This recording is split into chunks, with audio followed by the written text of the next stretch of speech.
എല്ലാം അധിനിവേശ ശക്തികൾ പല രീതിയിൽ വരികയും കടന്നാക്രമിക്കുകയും ഇതിനെ ഉന്മൂലനം ചെയ്യാൻ ശ്രമിക്കുകയും ചെയ്തപ്പോ ഈ സനാതന ധർമ്മവിശ്വാസി എന്താ ചെയ്തത്?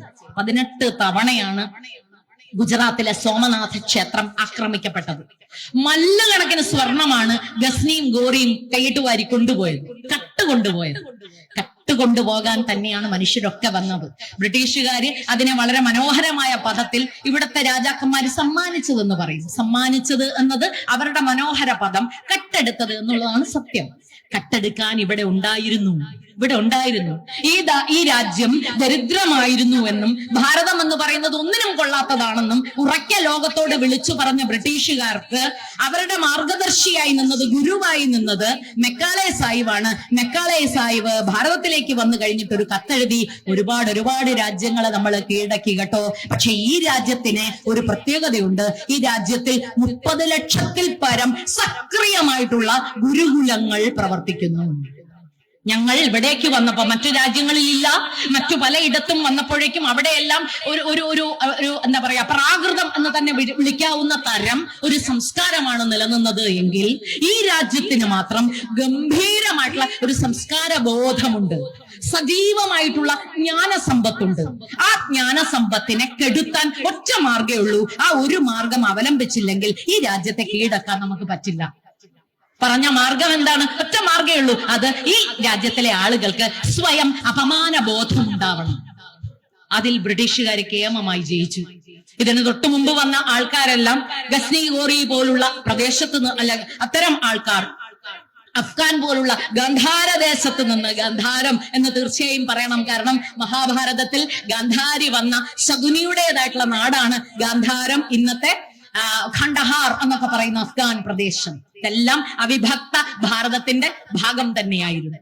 നോക്കൂ, അപ്പൊ അഫ്ഗാനിസ്ഥാനിൽ നിന്ന് ഓടി വന്ന ഗസ്നിയും ഗോറിയും ഈ നാട്ടിലെ ക്ഷേത്രങ്ങൾ മുഴുവൻ കൊള്ളയടിച്ചു കൊണ്ടുപോകുമ്പോ ഇവിടുത്തെ മുഴുവൻ സ്വർണം കണക്കിന്, മല്ല് എന്ന് പറയുന്നത് കിലോയുടെയും അപ്പുറമാണ്, അങ്ങനെ കൊള്ളയടിച്ചു കൊണ്ടുപോകുമ്പോൾ മനുഷ്യരോടായി അവിടുത്തെ വിഗ്രഹങ്ങൾ മുഴുവൻ നശിപ്പിക്കാൻ ശ്രമം നടത്തിയപ്പോ ലക്ഷക്കണക്കിന് ആളുകളാണ്, ആയിരക്കണക്കിന് ആളുകളാണ് വിഗ്രഹവും കെട്ടിപ്പിടിച്ച് സമുദ്രത്തിലേക്ക് കുതിച്ചു ചാടിയത്. ആയിരക്കണക്കിന് ജഡങ്ങൾ പൊങ്ങിക്കിടന്നു, വിഗ്രഹം കിട്ടിയില്ല. അടുത്ത വരവിന് 18 തവണയാ വന്നത്. അടുത്ത തവണ വരുമ്പോഴേക്കും അടുത്ത തലമുറയ്ക്ക് പറഞ്ഞിട്ടുണ്ട്, ഞങ്ങളെല്ലാം ചാടി മരിച്ചിട്ടുണ്ട് കേട്ടോ, പക്ഷെ നമ്മുടെ അപ്പനെ കൊടുത്തിട്ടില്ല, നമ്മുടെ വിഗ്രഹം കൊടുത്തിട്ടില്ല, അതവിടെ ഉണ്ട്. അടുത്ത തലമുറ അതിനെ കൊണ്ടുവരും, വീണ്ടും പൂർവാധികം ഭംഗിയോടെ പ്രതിഷ്ഠിക്കും, വീണ്ടും വരും. 18 തവണ. ഹിസ്റ്ററി നോക്കുക, ചരിത്രം നോക്കുക. എന്ത് ടീച്ചർ പറഞ്ഞു വന്നതുകൊണ്ട് വിശ്വസിക്കണമെന്നില്ല. 18 തവണ വന്നപ്പോഴും ഇത് ഗംഭീരമായി കോയമ്പത്തൂരിൽ പ്രവർത്തിക്കുന്ന സദ്ഗുരു ഒരു ലേഖനത്തിൽ എഴുതി വെച്ചിരിക്കുന്നത് ഞാൻ കണ്ടു. അദ്ദേഹത്തിന്റെ പ്രഭാഷണത്തിൽ കേൾക്കുകയും ചെയ്തു. എന്നെ അമ്പരപ്പിച്ചു.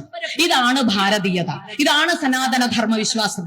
നിങ്ങൾ ഞങ്ങളുടെ അമ്പലത്തെ ആക്രമിച്ചാൽ സാരമില്ല, ഞങ്ങൾ വീട്ടിലൊരു അമ്പലം ഉണ്ടാക്കി വെക്കും.